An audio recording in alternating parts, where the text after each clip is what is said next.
100 shirts for only $395. 20 shirts for only $100. Greenleaf Printing and Designs. They're at 5526 Burkhart Road in Dayton and on the web at greenleafprinting.com.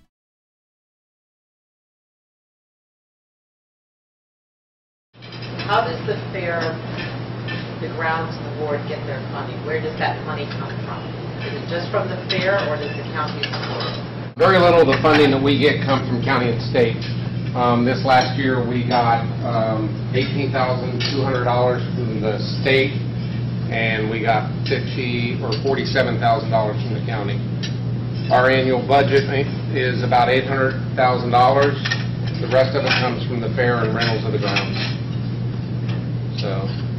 And is that common throughout the state, that the state does not support yes, the agricultural societies in the community? Yeah, and counties are, by law, are only required to really give $3,300 by law. And the state, the money that we get from the state, that's really all coming for harness racing. It's not coming in any other general fund. It's all denoted for harness racing. We get so much per race that we have, and we get $5,000 to maintain the track a year. Everything else, like I said, we get is all through rentals of the grounds, donations, sponsorship, the fair itself. So regardless of size, all counties get $3,300 a year?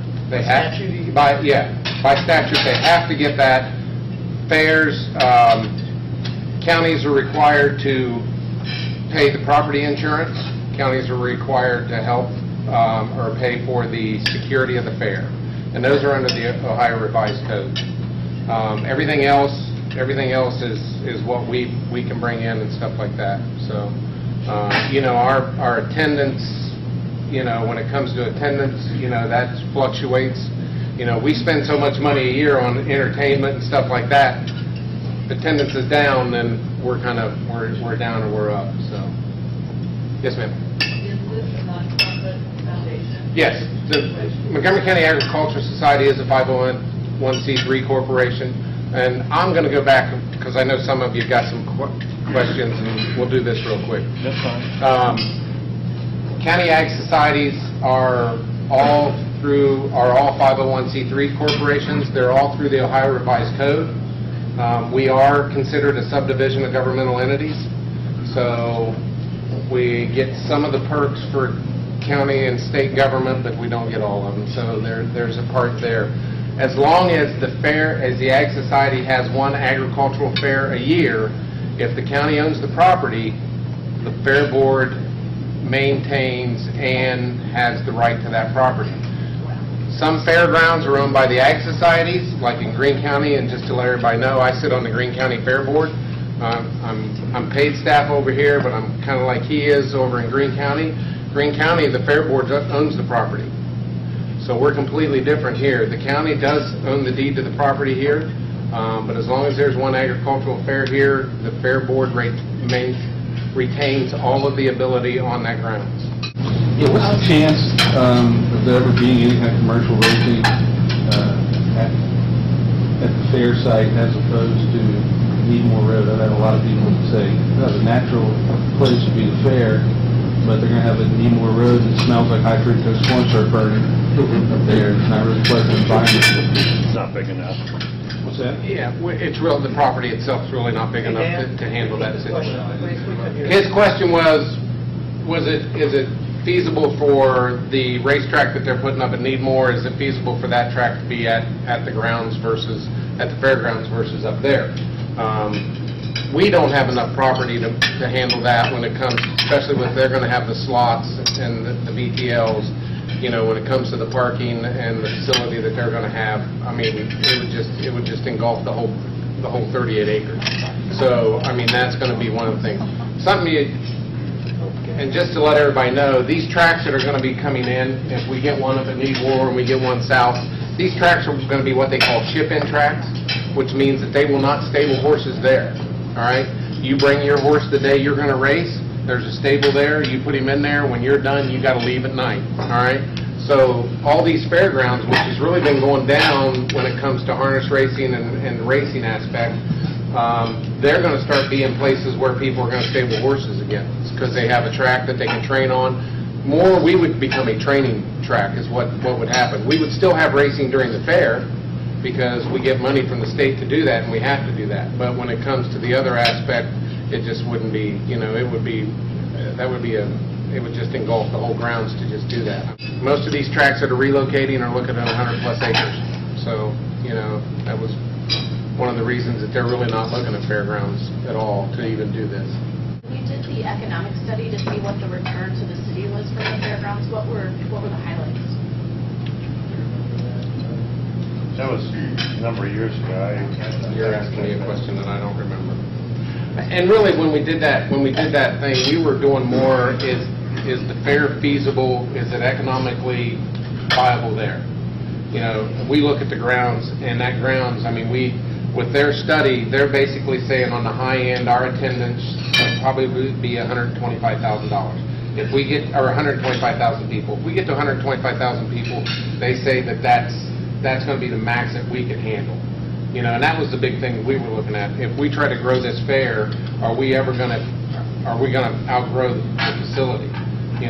So we, like I said, we had the one year where we were 104,000. It was just perfect weather that year. But on the average, we're about 80 to 85,000. So, are we ever going to get to that 125? It depends on the programming and the situations that we're handling. Yes, sir. How does our Montgomery County Fair compare with Green County Fair, or Clark County Fair, or Warren County Fair? On what aspects? Attendance. Green County Fair, which we just had, just ended up 12% down this year. So, and really, when it comes to the Montgomery County, we're a little bit better in attendance, and I know those numbers real well. So I'd say that. When you're looking at Clark County, they're a little bit larger than us. They're probably about 110,000 people. Warren County is definitely smaller than us. I don't know their numbers. I do know a few years ago they were at about 65,000. One of the aspects that we have to understand is we're an urban fair, and there's really only 4 urban fairs in the state. Cuyahoga's got one. Toledo, theirs definitely is urban. Us and Cincinnati. And Carthage, which is what they call Carthage or Hamilton County Fairgrounds, probably within the next 2 years, there probably won't be a fair there. They're just dying. They can't make it. I don't know. And really, with the funding, and one of the things that you're going to see in the next probably 10 years, especially on the eastern half of the state, is you're going to see some regional fairs. You got about 4 counties that go together, and they have what they call regional fairs. All the 4-H from those 4 counties are in together. They compete, and they just compete against that whole region. What's it going to take to get the proposed plan started or finished? We're prepared to do a campaign and start to put together some fundraising. We're really waiting right now to see how our needs comes out and what we want to do with modifying the plan. I don't know what's going to happen with the economy. I wish I had a better answer than that, but so that's why we're sort of we're doing all the maintenance and keeping the buildings now. Wanting them all painted so they don't look so bad from Main Street. How much will it take in terms of money to get this updated? I'll be the one.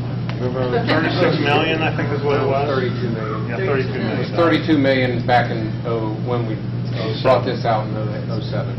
Where are they coming from? The demographics on it, we're looking at more on the young adults, and when I say that, you're looking at the younger families, 25 to 45, but it's really that 25 to 45 market, and it's both male and female. It depends on what we're having. We're having demo derby, you're going to see the male side, but more when it comes to the people coming for the rides, to see the barns and see the fine arts, that's more the female side.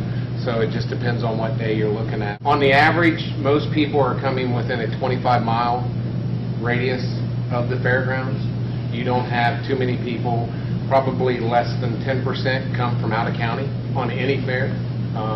Most people that come to every fair, and that was a state of Ohio study, most people come within a 25-mile radius of your fairground. Do you see a lot of people from the city come, or is it more from the suburbs? more rural area? Most of the people that came to our fair were either from the western half of the county, which is Brookville, Germantown, that area, which is the farming side, and then you looked at Riverside, Kettering, Vandalia, Huber Heights. We got very, very little southern county. There was very little Miamisburg, very little Centerville, even on down into Springboro and those areas. Have you heard any county fairs in Ohio talking about going regional? There has been talk in the eastern parts of Ohio and southeastern parts. I mean, some of those fairs down there have an annual budget of $60,000. The other 300 so days, how many constituents are concerned? Who are the other people who are using the fairgrounds?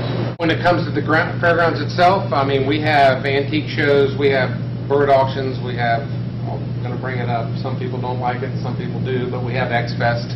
I'll throw it out there. I mean, we have, our Coliseum really is rented probably, and I didn't do it, but 2 years ago, it was rented 46 weekends out of the year. During the summer, it's really light because it has no air conditioning. Then you roll up in the roundhouse, and the roundhouse they use that. We did an estimate. What was it when we did the study? What was that? You don't have the whole study, but it was over what, 2 million people? Oh yeah. 2 million people come to the grounds a year, depending on what events you have there on the grounds. So. But they're not paying to come in. No. That's from rentals and stuff like that. I mean, that's more, those people are coming into the grounds, but they're coming to different shows that we have on the grounds. We had the horse show last week, and with the trainers and all the families and the public that came, we probably had between 2,000 and 3,000 people. We really started pushing ourselves back into some trade shows which weren't there. You got the convention center. Our Coliseum's a 20,000 square foot building, so it's not big. If you want to have a smaller trade show, we're really pretty feasible for that because we're not as big. We don't require you to use our security. We don't require you to use we have a concession stand in there, but you can bring in your own pipe and drape. You can bring in whatever you want. So every other year, and people don't know this, we have what they call the Gold Prospector show that comes through there every other year in October. And they get 25,000 people through that building in 3 days. If you don't mind, I'll be the dumb guy in the room and I'll ask the question on behalf of the Silverbacks. This indoor arena, would this work for you guys? Something idea like this? That was in our league and actually Area County Fairgrounds. The tax dollars and what we pay now. So, if I may, gentlemen, my question is, you said something around $34 million for the whole shooting match. Right. Can you modularize, or have you modularized these things so you could kind of focus on one thing at a time? Well, that 35 or 32 million was of rehabilitation. Yeah, okay. But I guess one of the things that we did decide was that the buildings that are in red would be the ones that are rehabbed or remodeled first. Main reasons because those we can use as initial income. If we get those, if I get an upgrade into the Coliseum, get air conditioning in there, modernize those restrooms, that building could be rented basically every weekend and throughout the week.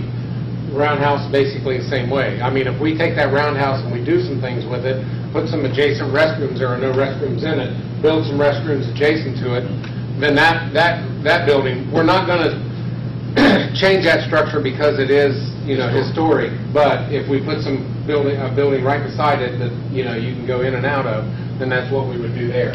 The other thing with the barns, what we use for the fair would be the same way. If we get those just rehabbed a little bit, we can get a lot of animal shows here. A lot of animal shows are going away from the state fairgrounds. I'll tell you that right now, because it's just gotten so expensive up there. They're looking for places other than that. I had the National Alpaca Show.